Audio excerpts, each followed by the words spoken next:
জ্যোতিষ চর্চার জন্য আপনি পূর্বেও বঙ্গজ্যোতিষ সম্মানে সম্মানিত হয়েছেন এবং আজকে আপনি বঙ্গপুরুষ সম্মানে সম্মানিত, কেমন লাগছে?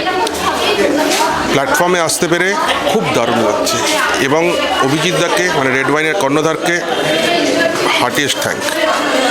তার কারণ উনি আমাকে এখানে ডেকেছেন বা এই জায়গায় এই মঞ্চে পৌঁছাতে পেরেছি তার জন্য।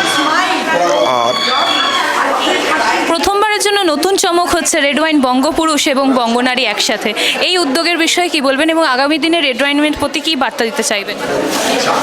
এই বঙ্গনারী এবং বঙ্গপুরুষ একসঙ্গে যে করা এবং আমাদের মতন মানুষদেরকে যে উঠিয়ে আনা, এটার জন্য নিশ্চয়ই খুব একটা দারুণ জিনিস এবং দারুণ একটা চমক তো বটেই। এই যে প্ল্যাটফর্মে এই আমাদের মতন একদম গ্রাসরুট লেভেলের থেকে মানুষকে যে চুজ করা হয়, এটার জন্য নিশ্চয়ই রেড ওয়াইনকে একটা থ্যাঙ্কস আবারও।